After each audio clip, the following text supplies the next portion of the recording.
ఆ, ఈ క్లాస్లో ప్లాస్మా ఆర్క్ మిషనింగ్ గురించి డిస్కస్ చేసుకుందామండి.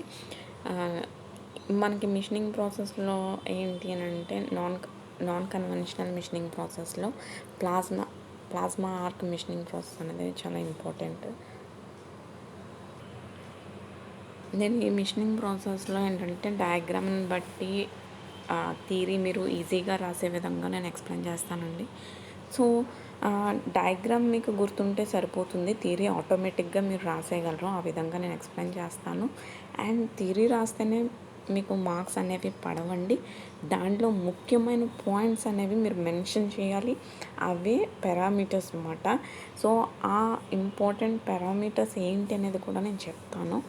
సో ఈ థియరిటికల్గా ఎక్స్ప్లెయిన్ చేస్తూ కూడా పారామీటర్స్ ఏమేమి యూజ్ చేస్తాము అనేది మీరు నోట్ చేస్తే కనుక మీకు ఈజీగా మార్క్స్ అనేవి ఎగ్జామ్స్లో పడతాయి.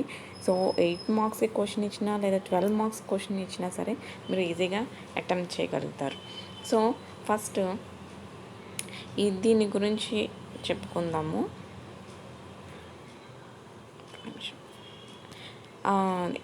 మనకి ప్లాస్మా ఆర్క్ మిషనింగ్ ప్రాసెస్లో మనకి ప్లాస్మాని యూజ్ చేసి మెటీరియల్ అనేది రిమూవ్ చేయడం జరుగుతుందండి. అసలు ప్లాస్మా అంటే ఏంటి అని అంటే దీన్నే ఫోర్త్ స్టేట్ ఆఫ్ మ్యాటర్ అని అంటాం.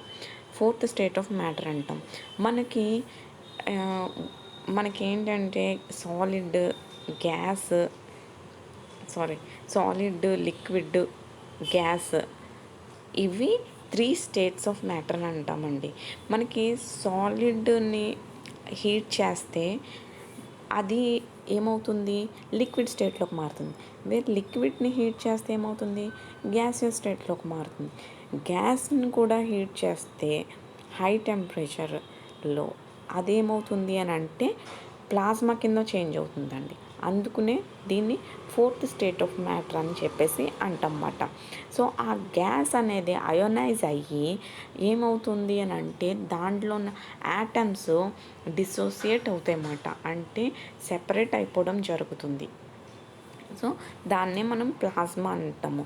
ఇప్పుడు ఇక్కడ ఏం జరుగుతుంది అని అంటే ఈ మిషనింగ్ ప్రాసెస్లో ఇక్కడ ఉన్న ఈ టంగ్స్టన్ ఎలక్ట్రోడ్ ఏదైతే ఉందో దీని టూల్ కింద మనం యూజ్ చేయడం జరుగుతుంది. ఓకేనా. సో ఈ టంగ్స్టన్ ఎలక్ట్రోడ్ ఏదైతే ఉందో దాన్ని నెగిటివ్ టెర్మినల్కి మనం కనెక్ట్ చేస్తున్నాం. దాన్నే క్యాథోడ్ అని అంటాం. అలాగే వర్క్ పేజ్ని ఇక్కడ కాపర్ నాజిల్ ఉంది కదండి, ఈ రెండింటిని కూడా మనం పాజిటివ్ టెర్మినల్కి కనెక్ట్ చేస్తున్నాం. దీన్నే యానోడ్ అని చెప్పేసి అంటన్నమాట. సో ఇక్కడ మనకి వాటర్ కూల్ నాజిల్స్ ఇచ్చారు. ఎందుకంటే హై టెంపరేచర్ అనేది ఇక్కడ క్రియేట్ అవుతుంది కనుక కూల్ చేయడానికి మనకి వాటర్ సప్లై అనేది ఉంటుంది త్రూ నాజిల్స్ అన్నమాట. మనకి గ్యాస్ సప్లై, మనకి మెయిన్ గ్యాసే కదండి. సో గ్యాస్ సప్లై అనేది ఇక్కడ యారో మార్క్స్తో డైరెక్షన్ చూపించడం జరిగింది. ఇక్కడ ఏం జరుగుతుంది అంటే మనకి పవర్ సప్లై ఉంది కదా, డైరెక్ట్ కరెంట్ పవర్ సప్లై. దీని నుంచి పవర్ అనేది ఈ ఎలక్ట్రోడ్కి వెళ్ళినప్పుడు మనకి ఏంటంటే ఆర్క్ అనేది క్రియేట్ అవుతుందండి. ఆర్క్ క్రియేట్ అయిన తర్వాత ఆ ఆర్క్ ఏం చేస్తుంది అంటే ఇక్కడ గ్యాస్ సప్లై చేస్తున్నాం కదా, ఈ గ్యాస్ని హీట్ చేయడం జరుగుతుంది. ఈ గ్యాస్ మనం పంపించే గ్యాస్ ఏంటి అని అంటే నైట్రోజన్, హైడ్రోజన్, ఆర్గన్ లేదా మిక్చర్ ఆఫ్ దోస్ గ్యాసెస్ అన్నమాట. సో ఈ గ్యాస్ పంపించినప్పుడు ఏమవుతుంది, ఈ ఆర్క్ అనేది దానికి తగిలి అది ఏమవుతుంది, హీట్ అవుతుంది. అంటే మనకి ఆర్క్లో ఉన్న ఆ ఎలక్ట్రాన్స్ ఏవైతే ఉన్నాయో ఆ ఎలక్ట్రాన్స్కి అలాగే ఈ గ్యాస్లో ఉండే మాలిక్యూల్స్ రెండు కూడా కొలైడ్ అయ్యి, అంటే ఇక్కడ కొలిజన్ అనేది జరుగుతుంది అన్నమాట. సో ఈ ఆర్క్లో ఉండే ఎలక్ట్రాన్స్, గ్యాస్లో ఉండే మాలిక్యూల్స్ కొలిజన్ జరిగి ఈ గ్యాస్ మాలిక్యూల్స్ అనేవి యాటమ్స్ కింద సెపరేట్ అయిపోతాయి అన్నమాట. సెపరేట్ అయిపోయిన యాటమ్స్లో ఎలక్ట్రాన్స్ ఏమవుతాయంటే స్ప్రెడ్ అయిపోతాయి. సో ఇక్కడ ఈ యాటమ్స్ ఏమవుతాయంటే అయోనైజ్ అవుతాయి అన్నమాట. అంటే ఎక్కువ హీట్ అయ్యి వాటి ఎనర్జీ అనేది ఎక్కువ రిసీవ్ చేసుకుంటాయి.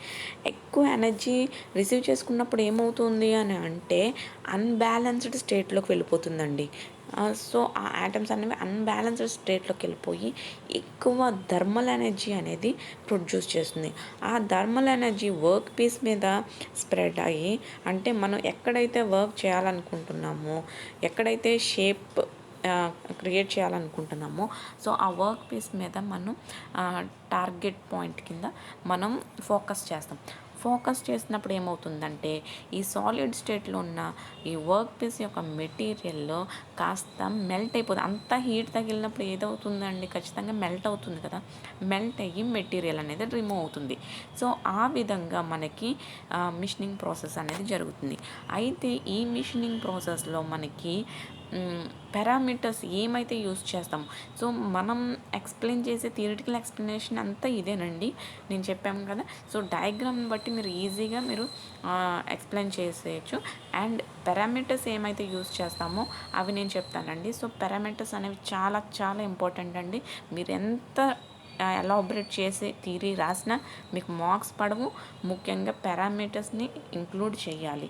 సో ఈ పారామీటర్స్ ఎలాంటివి అని అంటే, ఫర్ ఎగ్జాంపుల్ మనం ఏదైనా ఫుడ్ ఐటెం కుక్ చేస్తున్నాం అనుకోండి, సాల్ట్ లేకుండా తినగలమా చెప్పండి? తినలేం కదా. సో సాల్ట్ అనేది మెయిన్ ఎసెన్స్ లాగా యూజ్ అవుతుంది ఏ ఫుడ్ ఐటెం కన్నా. సో అదేవిధంగా ఈ పారామీటర్స్ ఏవైతే ఉన్నాయో ప్రతి మిషనింగ్ ప్రాసెస్లో సాల్ట్ లాంటిది, అంటే మంచి ఎసెన్స్ లాంటివి అండి. అప్పుడే మీకు మార్క్స్ అనేవి పడతాయి అన్నమాట. అవేంటి అనేది చూద్దాము. First one, the metal is removed by focusing A high velocity jet of high temperature ఎంత 11,000 degrees centigrade to 30,000 degrees centigrade ionized gas on the workpiece.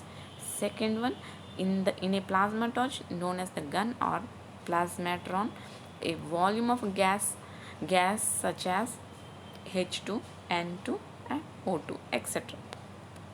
Next వచ్చేసి the heat of the gas take place in the compressed zone of the nozzle duct resulting in almost high exit gas velocity of high core temperature ఎంత అండి 16,000 degrees. Next వచ్చేసి the depth of heat affected zone depends on the work material, its thickness and cutting speed on the workpiece is 25 mm thickness. The heat affected zone is about 4 mm.